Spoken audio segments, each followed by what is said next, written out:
The Art Center inspires creativity and contributes to community well-being through equitable access to and engagement with visual arts. We collaborate to offer exhibitions, learning opportunities, artist development, and cultural events centered on art, artists, and art enthusiasts in the greater Corvallis area.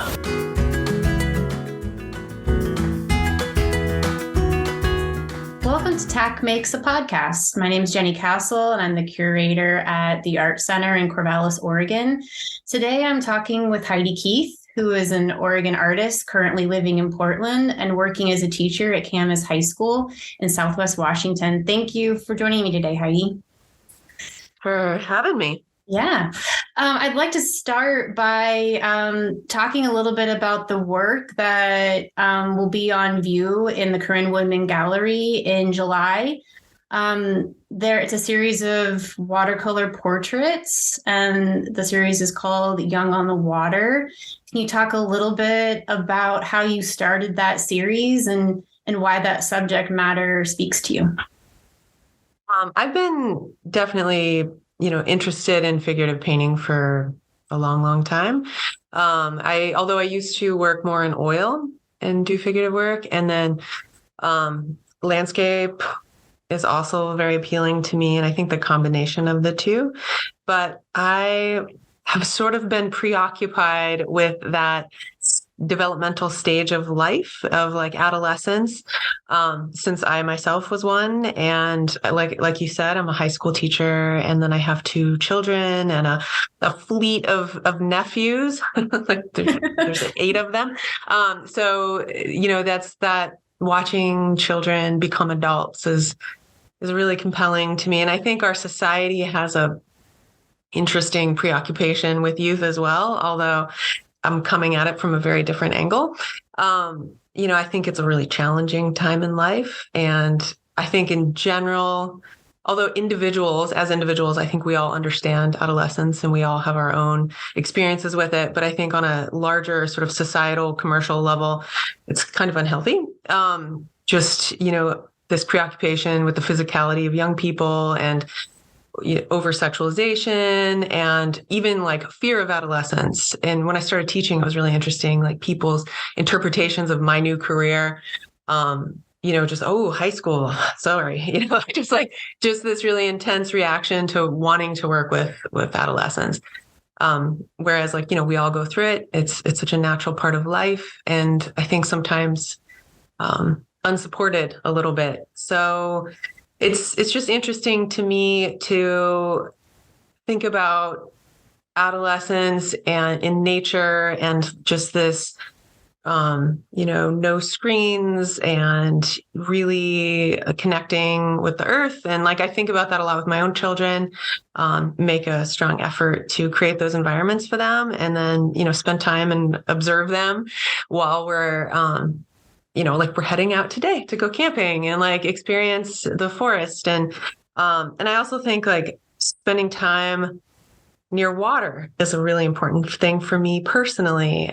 Recently we bought a little cottage on the ocean and we spend a lot of time out there and with our children. And I think that there's something really, quieting to the mind and refocusing, being on the water. And as a teacher, when I'm in the classroom, for the last 15 years, watching adolescents as a developmental stage change over time with the advent of screens and phones and, just hyperbolic society and just the stressors that we've all been through in the last few years. I think just that purity of experience, just being out in nature on the water just feels really calming to me, to them, all of us, and just trying to explore that further. I'll leave it there. Well, there's a lot to unpack with this series, and I want to jump back to a comment you made about the media and how they portray adolescence and how that creates a standard. And in contrast, the gestures that you've chosen with a lot of your figures in the series consciously or unconsciously, I think, tend to push back on that idealized media content. Can you speak a little bit to how you approach illustrating the form and why you choose the gestures you choose as you paint the bodies that you're painting? I definitely I don't pose anyone. I just do a ton of photography.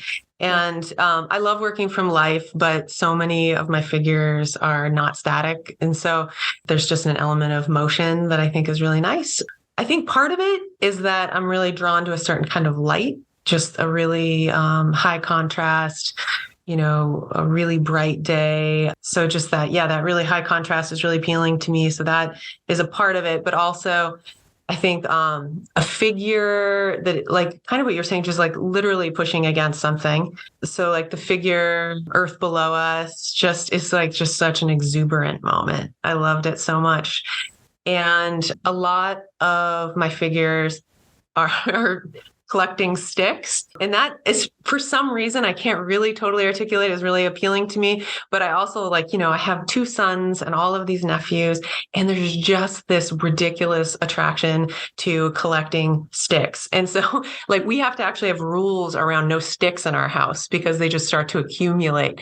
And I think watching just these young boys just leverage trees and dig in the sand with their, and just and I think there's just something really interesting that they're just so drawn to it, and playing with fort building in the water. And so I think there's just that physically leveraging and tension in the body and things like that are really appealing.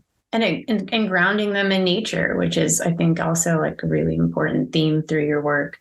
You spoke about using oil paints in the past, and then now you've moved to watercolor. Was that for this project, or was it because of your connection to water itself? Was there a reason that you made that switch, or was it conceptual or maybe more practical?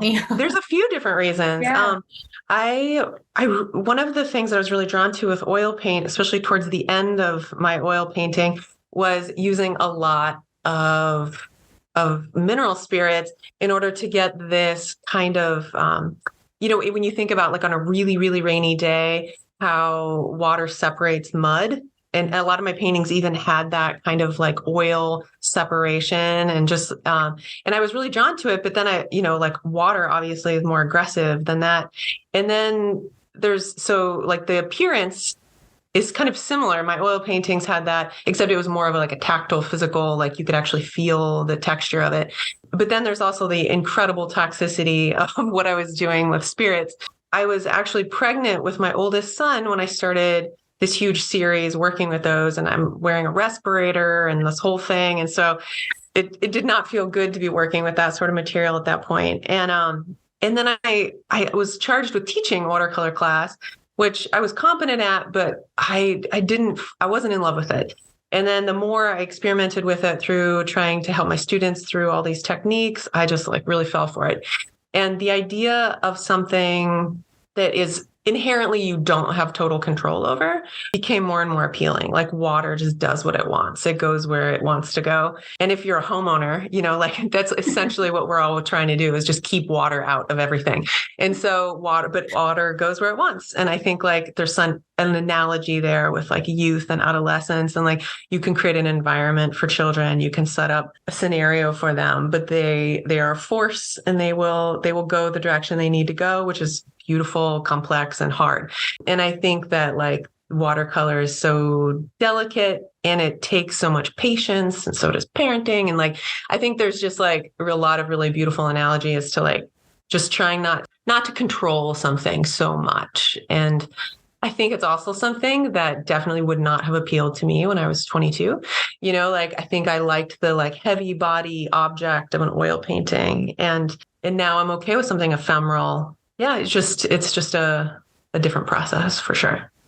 You've spoken a lot about being a mother, being an aunt, being a teacher, and it makes me think about the art life connection and how that changes our work. I mean, you are you've gone through an art education. You have a bachelor's degree and a master's degree from Portland State, right? Perhaps, yeah. And so you you've had classical training, you've taken a lot of classes, like you understand art in a very sophisticated way. And then life happens, right? And then we make the work that inspires us. So can you speak a little bit to that? I think there's a conversation about work-life balance of making, like finding time to make, but then also like the beautiful influences that come into our work, whether they be happy or sad, but the powerful things that happen to us and how they appear in our work. Can you speak a little bit to that? Is any of that resonating with you? I mean, I think it's a particularly hard time in life for me as like a creator. Like it's definitely, it's something I have to like carve out time for. It doesn't organically happen the way it used to. And, being a teacher is inspirational in a lot of ways. And my students are amazing. And I definitely learn from them, but it's a totally different process. I'm not working on my own work, in school.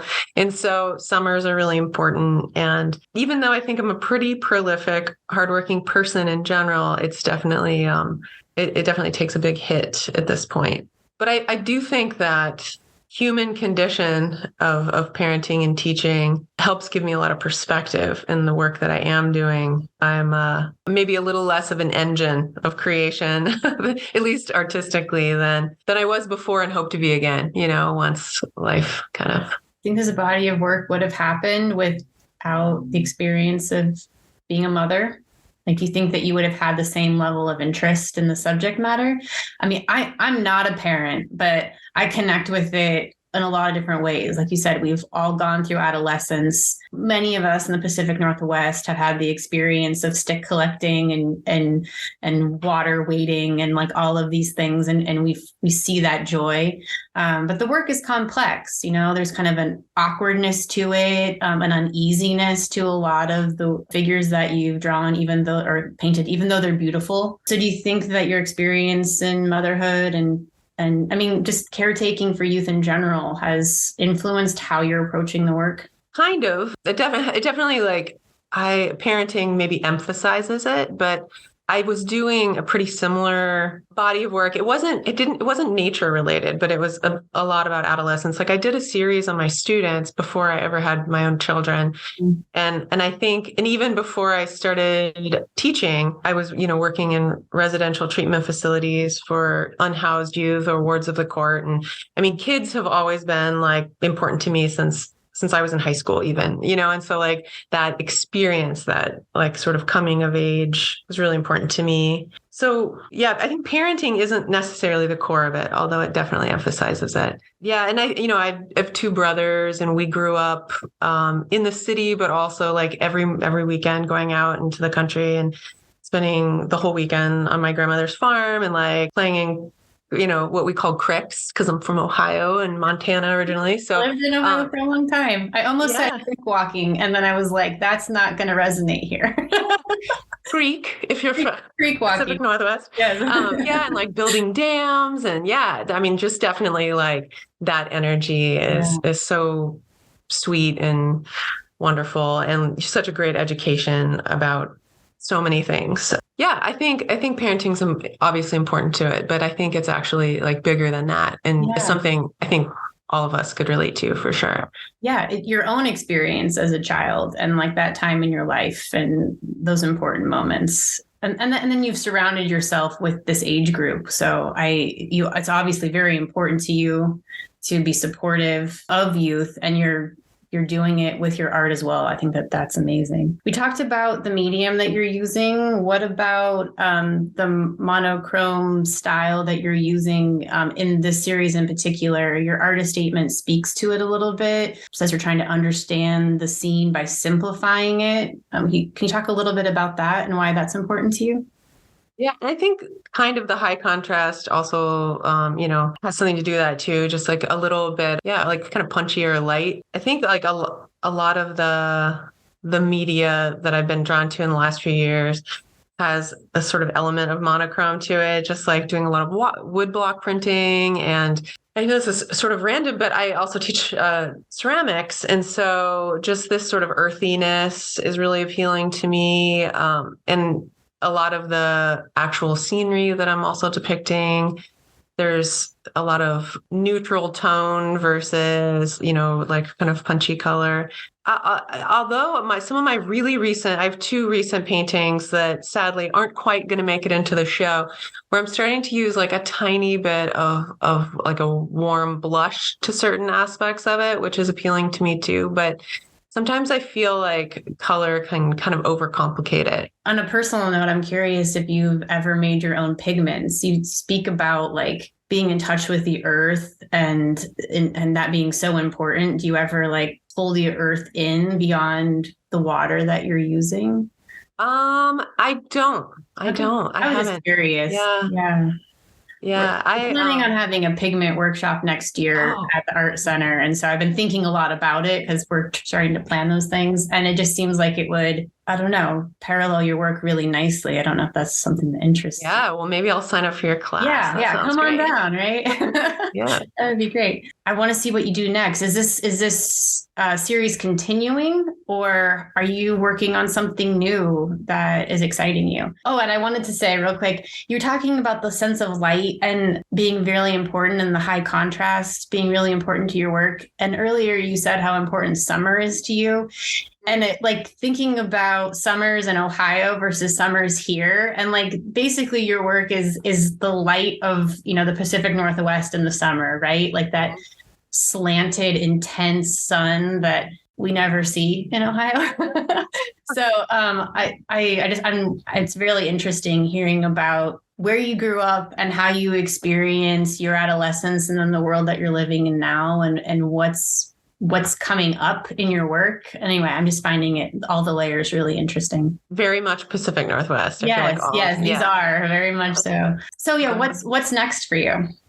Right now I'm still working on this series of work, and I feel like I can feel it changing a little bit, but I feel like I'm too close to it right now to articulate exactly how it's changing. But my subjects are changing too. So, that's the kind of an interesting aspect. Yeah, and the ephemeral, right? Like, yeah. They're becoming men eventually. Yeah. How old are your kids? Do you mind saying? 12 and 6. And then my nephews range from 18 to 7, 8. You're just surrounded by boys. And when you grew up, you said you had 2 brothers, right? Yes. So many boys. Yeah, I'm an anomaly in my family for sure.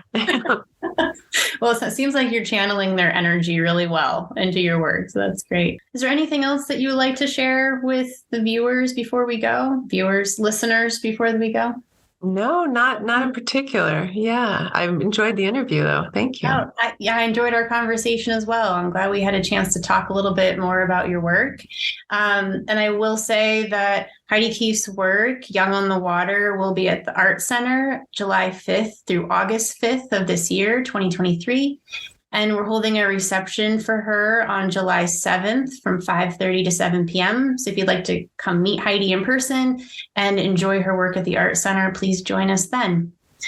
Heidi, thank you so much for your time today and talking a little bit more about what inspires you to make this beautiful, complex work. Thank you so much.